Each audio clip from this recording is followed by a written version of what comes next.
Your Seattle Seahawks go in to Gillette Stadium, win against the Patriots 23-20. NW Sportscast post-game show coming to you right here. We're going to talk all about Geno Smith's performance. How did the offense function without Kenneth Walker? Did the defense regress a step in this game versus the Patriots? And are the Seahawks one of the favorites to win the NFC West? We'll get into all that and more right here on the Sportscast. If you could, please leave a like, comment, and subscribe on the video before we get going. So first of all, first reaction, craziness.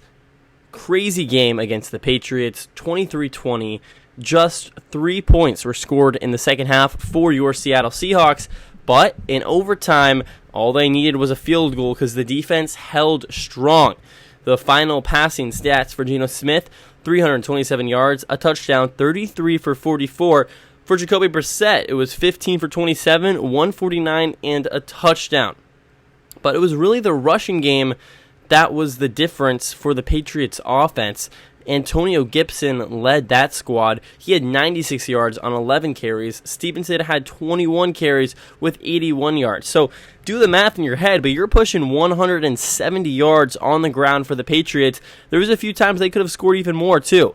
There was, the Seahawks held the Patriots in the first half to 2 field goals inside of the red zone. In the second half, there's a few more opportunities. So a few things broke the Seahawks' way. I won't lie, I was definitely nervous when the Seahawks went down in the fourth quarter. I said, I just don't know if this one's it. But you know who came to play in that final drive? It was Geno Smith. It was DK Metcalf. Metcalf, 10 receptions, 129, and a tutty. JSN right next to him, 12 receptions for 117. Tyler Lockett, just 2 receptions for 15 yards, but he drew a few penalties. I don't think that me watching this game, I don't think Tyler Lockett played a bad game. I just think JSN and DK were constantly open, and Geno Smith, to his credit, found them. I want to talk really quickly about what I saw out of Geno Smith today, because I thought it was a lot of positives. Not only does he only miss 11 throws, goes 33 for 44, over 300 yards, no interceptions, he looked good today. The offensive line looked a lot better against a pretty good Patriots defense. A Patriots defense that just held Joe Burrow and them Bengals to what was it, like 10 points? So this is impressive. This offense looked way better than it did against the Broncos. The running game looked a lot worse, but that's what happens when you have Charbonnet instead of K9. You only give the ball to Charbonnet 14 times. That's kind of what happens, but Geno Smith showed that he can do it through the passing game. So credit to Geno Smith. I would give him a solid B+ performance today. In Geno Smith terms, I think you go A-. Geno Smith did really, really nice stuff today. It was good to see, and the not turnovering the ball is so crucial. Once again, not a turnover in this game for the Seahawks, absolutely huge. And another guy you got to shout out, he's not on the offense, he's not on the defense, but he's on special teams. It's kicker Jason Myers. And man, 3 for 3. He had a long of 44. He had the game winner. He had the one to end the half. Great stuff for Myers. He had 2, obviously the one to end the half, but then to end the game pretty much in the fourth quarter, to keep the game alive for the Seahawks, Jason Myers says, ice water. Drills it through the uprights, and then for the win, I believe it was a 31-yard kick, he says, ice water. Once again, that guy is very cold or hot, but right now we are getting the latter of Jason Myers. And everybody just bask in his glory while we can, because Jason Myers has started 2024 off on the right foot. Let's go to the defense. The defense didn't look as good today. There was a few guys that did some okay stuff. I thought the pass rush was pretty consistently there. Leonard Williams, he got a sack and a half, along with 2 more tackles. He looked pretty good today. Boy, Mafe came away with a sack, but there was no interception or fumble that the defense created today. I did not like how we allowed so many rushing yards. This is now, against the Broncos, that was kind of the only way they moved the ball as well. So maybe it's a personnel thing. Maybe it's a defensive alignment thing with Mike McDonald not putting enough guys up front, not too many guys in the box. Not sure what it is, but this is now back-to-back games where you say a little bit too much rushing attack from the other team. Now, with that being said, the passing game still was pretty much non-existent for the opposing side. So that's really good to see. There always seemed to be someone there right when someone caught the ball. Just like last game, the defense always just put pressure right when they catch the ball. Someone's breathing down your neck and your helmet hits the turf before you even know what's happening. And that's how it felt like today through the passing game. But on the rushing game side, a lot of missed tackles. A lot of times, you have Stevenson kind of pushing, and there's a few linebackers, maybe in the Seahawks, who gets the initial stop, but then there's 3 Patriots guys who pushes Stevenson in the back. It's an extra 2 or 3 yards. That happened too many times in this game. I think the rushing defense is going to be the kryptonite of the Seattle Seahawks this year. So hopefully that gets fixed pretty soon, but a win is a win is a win. Also defensively, I thought Devin Witherspoon had a really bad game. He had that one drive where he gave up 2 what would have been drive-ending penalties to extend the drive for the Patriots. Luckily for the Seahawks, they held him to just a field goal, but that's not good either. Devin Witherspoon looked good last week, did not look great this week as far as making silly mistakes. From just being a pure cornerback, I like where Devin Witherspoon was at today. I thought that he was always right there, didn't allow the Patriots to do much of the passing game, but some unforced errors specifically from Devin Witherspoon. So hopefully that goes away sooner rather than later. Julian Love leads the Seahawks in tackles, 7 of them. From a safety, that's pretty good. Love, back-to-back great games for Julian Love. He shows why he is a Pro Bowl safety right now. Quandre Diggs looking less and less relevant. And, one of the things that I was worried about was that safety unit.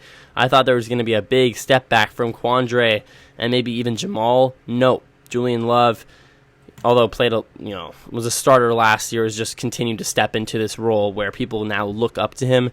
And I think he's kind of passing that test with flying colors. So this game was definitely a trap game.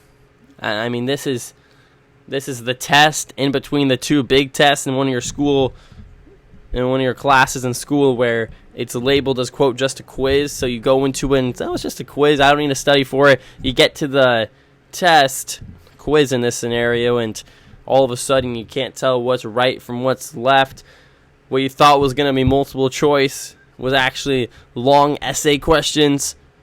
And then you fail the test because you thought it would be just a little bit too easy to study. That kind of what this one felt for the Seahawks. The Patriots, obviously, they show they can play ball. They beat the Bengals last week. But still, the Seahawks are favored. Okay, the Patriots, who they really have. Their offense didn't look great last game. Jacoby Brissett, does he scare you? No. But the Seahawks, they almost got trapped by the trap game. But credit to them, they scrambled, and right when the quiz started, they said, okay, I'm going to sharpen my pencil, look over some notes, and they just got the job done. But credit to the Patriots, they did look pretty good today. Jacoby Brissett, he had a really nice first drive. After that, non-existent, but the running attack was there. The defense wasn't bad. The Patriots might be a hard out this year. Don't know how much games Drake May is going to play because this Patriots team seems pretty good. As far as the Seattle Seahawks go, hey, 2-0 is 2-0. That is something that not many teams have done. I mean, obviously the Eagles haven't played their game yet at the time of recording, but just scrolling through, there are only 3 teams other than the Seahawks in the NFC that are 2-0. And then over on the AFC side, there's only 2 teams. So the Seahawks are one of 6 football teams at this point who are 2-0. And yes, it's against the Broncos. And yes, it's against the Patriots, but that's still 2 wins. I mean, you saw what happened with the 49ers today. Vikings beat the 49ers. And now all of a sudden, obviously we are in September 15th, so don't get too excited. Don't be doing the Mariners thing on me, but hey, the Seahawks have at least a 1-game lead on every single team going into week 3 in the NFC West. Sign me up every day of the week. And now you're playing a Dolphins team who have not looked great to start the year, and now who are down their starting quarterback, Tua Tagovailoa. So you're 3-0 in my eyes against the Dolphins. I think you're favored. I think you're going to win. It's at home against a quarterback that hasn't played, against a team that is morally looking for answers, and right now not finding them. And I think the Seahawks are going to go in at Lumen Field and have a lot of confidence, and they're going to beat the Dolphins, and then you play the Lions. And what did the Lions just show you today? Well, they showed you they put up 16 points against the Buccaneers. And maybe the Buccaneers are really good. I mean, shoot, they do look pretty good. Baker Mayfield balling out. But now, all of a sudden, it's like, well, are the Seahawks going to be underdogs against the Lions? It's at Detroit, but the Seahawks went into Detroit last year and came away with a W. So now you get to thinking, we're 3-1, 4-0 in my eyes, leaving the month of September, and then you play the Giants. I mean, folks, this is a team. This is a team that the schedule early in the season allows for some momentum to be built, allows for this Seahawk team to kind of get going and find its groove with a new head coach in Mike Macdonald, allows this team to get an early jump on the division. And going into this year, how many people say the Seahawks have a chance to win the division? Not me, not Levi. I know that for damn sure. Are the Seahawks favored to win the division at this point? No, not at all. But do I feel better today, September 15th, than I did a couple weeks ago about potentially stealing the NFC West? 100%.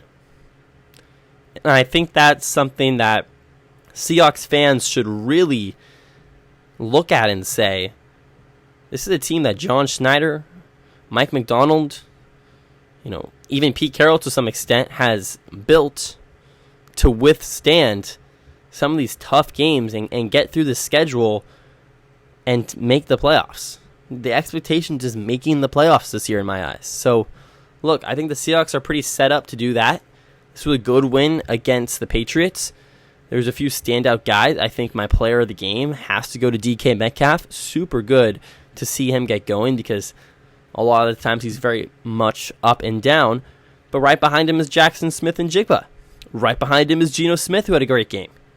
Right behind him is Leonard Williams with a sack and a half.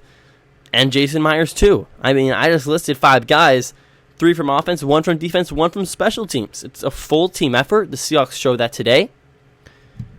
And they showed that they're one of the premier teams in the NFL. And that might be crazy to hear, but the Seahawks, they do look really good right now. This is a trap game. And you could say, well, they just beat the Patriots by 3 points in overtime. Yeah? And what? The Patriots just beat the Bengals. And the Bengals are a team that I still think could potentially make the Super Bowl. So for you to say, look, the Seahawks barely beat the Patriots, I'm less excited about this team, I'm less confident, that's blasphemy. It doesn't make any sense. Because the Seahawks traveled to the East Coast, played at 10 a.m. West Coast time, against a Patriots team that has A, more life than ever, but B, more confidence than ever in the last few years, that is. And they go into Gillette Stadium. They get punched in the mouth in the third and fourth quarter. And they find a way to win a football game. Credit Mike McDonald. Credit Geno Smith. Credit the leaders like DK Metcalf. Credit the young guys. Tyrese Knight. 7 combined tackles today. Sign me up every day of the week. Tyrell Dodson. 8 combined tackles. Rayshawn Jenkins, once again, shows his worth on this team. 9 tackles. This is a team, guys. Be excited. Get on the bus before the bus leaves the stop.